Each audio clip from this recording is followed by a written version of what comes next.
S. Name parenthetic.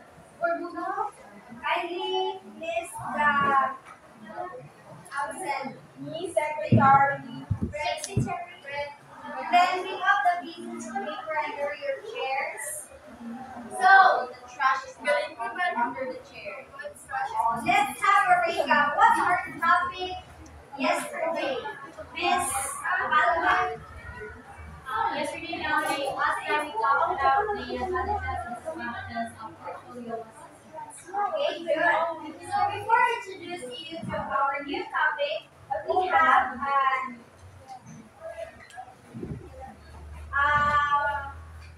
motivation activity.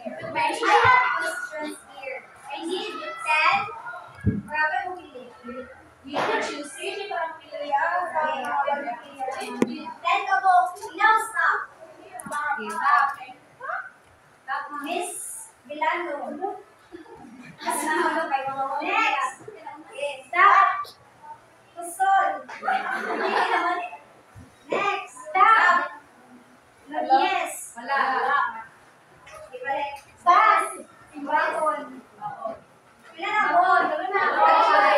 Duha pa oy kaya mo sunod niya. Isa maganda sinusul. Next. Wala mo sis. Palma. Anak. Allah. Next. Kulit gratis. Pila na po. Last. Pass. Stop. Amores.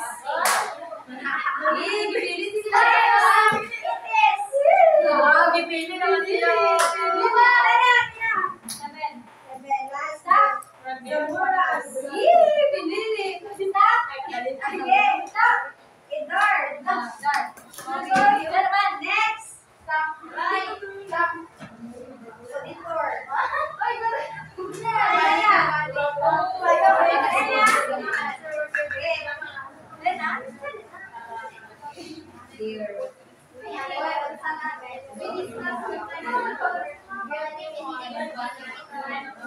So, read the question carefully, then answer it with a looking or assessing.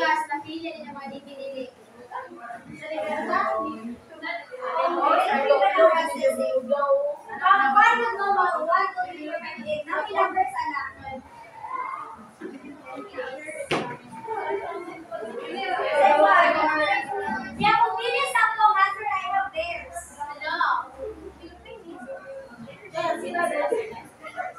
Magsunod mo, 1 to 10.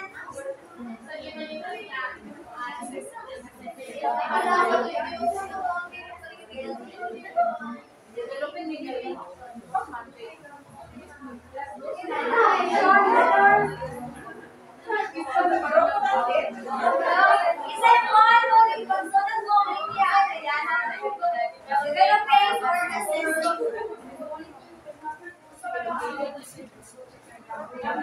Okay na?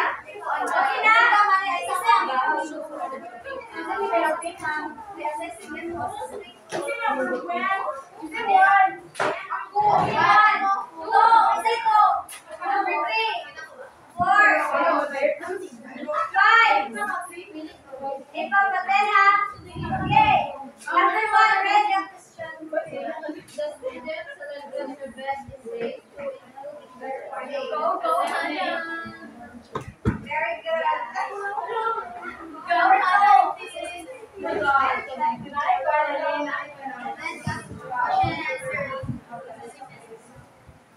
We discussed the lives of participants. Yay!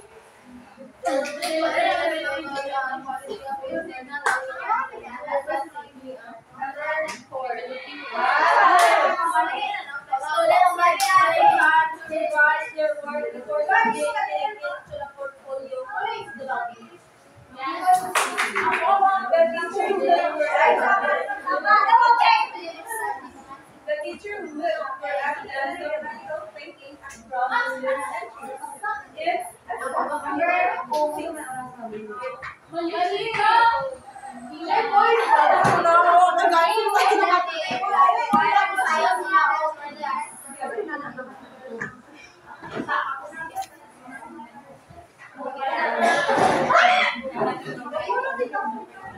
Sige lang harang ni Sarika.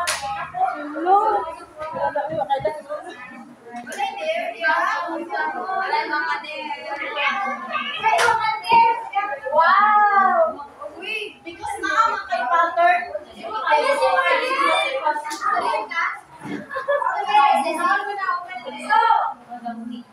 on my original activity, what are topic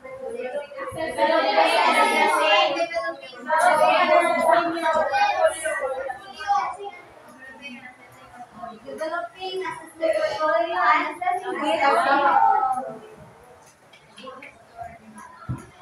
So first, I will read the citation objectives. At the end of the lesson, students will be able to define the developing assessment portfolio and assessing portfolio, explain the process of developing a portfolio assessment, and discuss various methods of assessing portfolios. So first, developing assessment portfolio. Can you read? Developing a portfolio involves presenting, correcting, and reflecting on their work to showcase learning as well.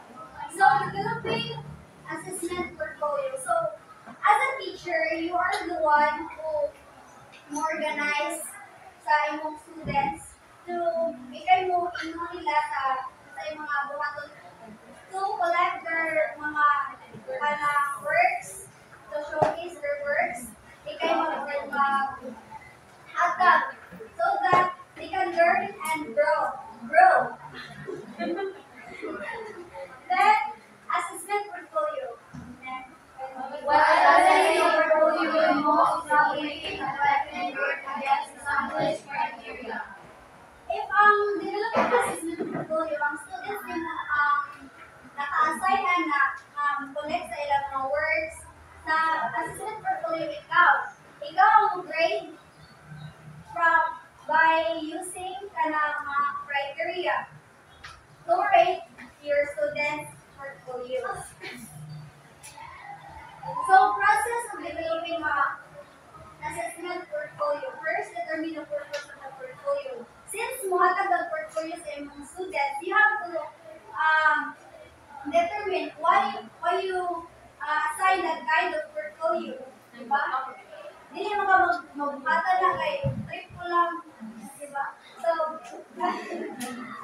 next is identify learning objectives or competencies and align the portfolio with specific skills or competencies in your curriculum. So, diba, as a teacher, sa mga teachers, we have objectives to follow so that ang mga bata ma-align dahil mong objectives, dahil po ang activity na iyong ihatag sa mga bata.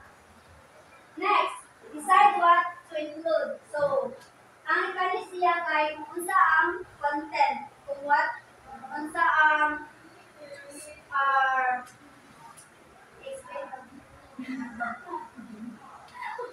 decide what to and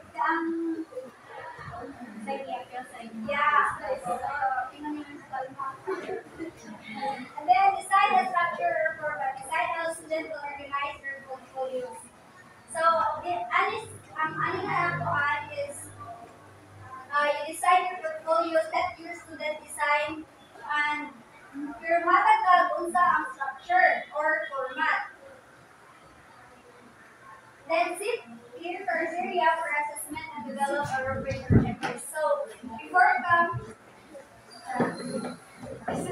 ka mo hatag sa portfolios, you have to give a criteria so that makafollow sila para kung makafollow sila sa rubrics. Like for example, you have to give portfolio drawing. Then ang imong gihatag rubrics kay for oral presentation, diba dili dapat ka na-align siya sa ipa-project nimo sa mga bata. Incorporate reflection, then establish a type of project management items. So, aning type is magkuha na ka sa iniguman sa hatag nimo kanang portfolio. So, nanan siya process. When to collect or to give ka o ka ng deadline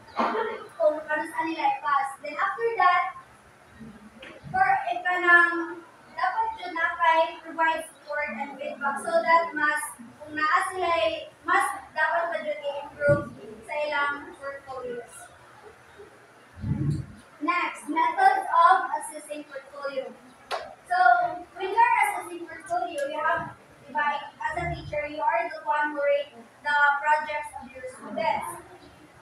Rubric-based assessment. The most common and structured method uses a rubric with clear criteria and performance level. So, we have different kinds of rubric, right?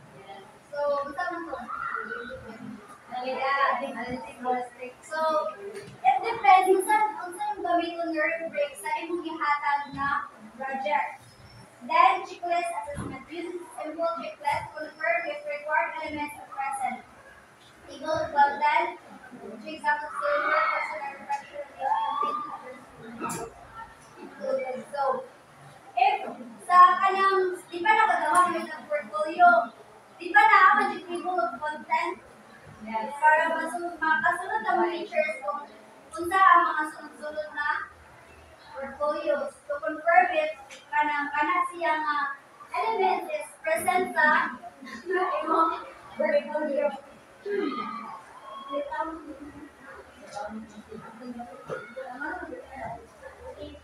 Teacher narrative feedback. The teacher gives written or oral feedback without scores. Focus on strengths, areas, or drugs suggested for improvement. So, sa pag inibasta sa mga portfolio sa mga bata, you have to give feedback without scores sa portfolio kayo. Sa important and grading sheet, dili ang talk. Then, inquire about areas sa strengths kung asa sila kanang mas nilabaw, kung asa ilang talent. Then, areas for growth, kung asa sila nagkuwang. Para mas ma-enhance pa dyan nila ang ilang skills. Then, yes, suggestion for improvement.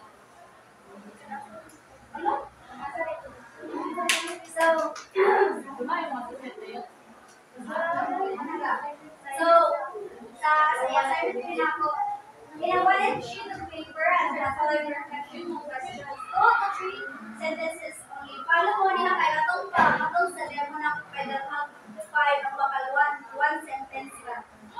1 sentence? Katukuan. Katong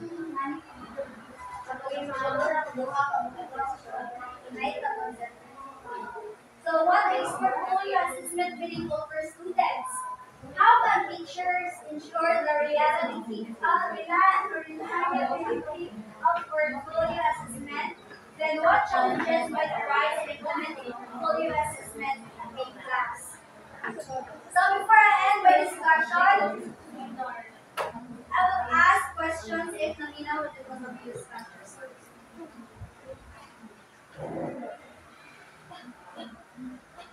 Who wants to answer my question?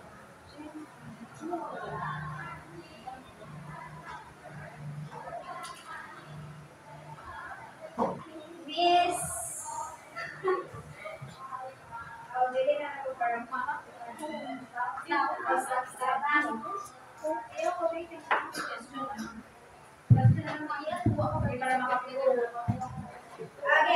question is, if you are the teacher, how will you suggest or how you give feedback to your students if ang ilang portfolio is mediocre? Like, di ba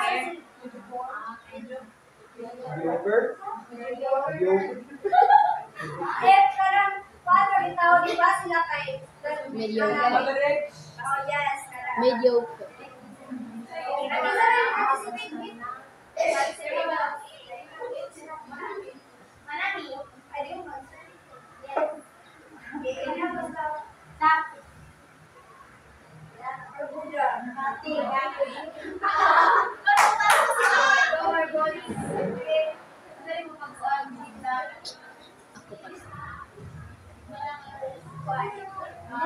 I am the teacher. I will give feedback to the students who have an average and in a way that I will balance the positive feedback and the negative feedback.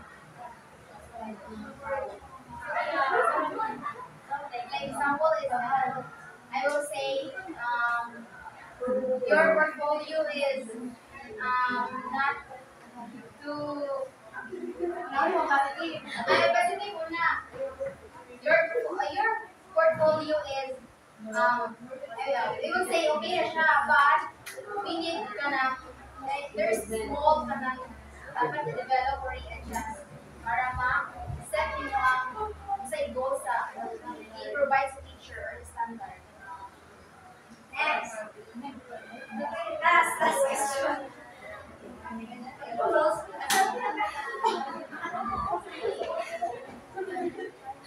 If you are a teacher, how do you develop assessment portfolio of your students? If you are the teacher, how you develop assessment portfolios of your students?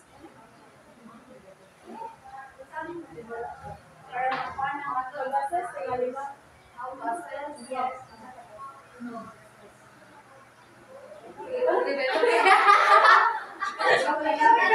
Nag-develop yung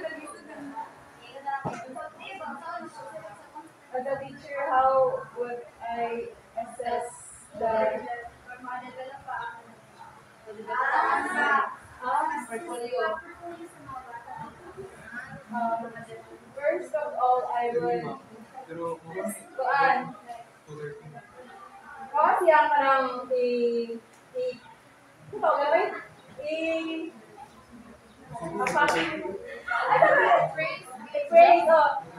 praise for making the portfolio kay dagang magud nato ano like what we said nga pag sa pag-develop sa portfolio kay dagang tayo disadvantages especially sa mga students kay I'm doing also kanang mag-design and nagbabaga after kanang tanawon jud daw iyang portfolio dyan kanang hawat sa tanawon ug asa siya Nakuha. nagtuwa para sa mga weaknesses kaya as yang tagay mga suggestions sa ano niya pag make those weaknesses my most strength and yeah like So, game around the opportunity. So, that's all for today. Thank you. Mag-mobile na sa P230. Yes. Wala mo mag-class? 230 na PA. Go, go, go.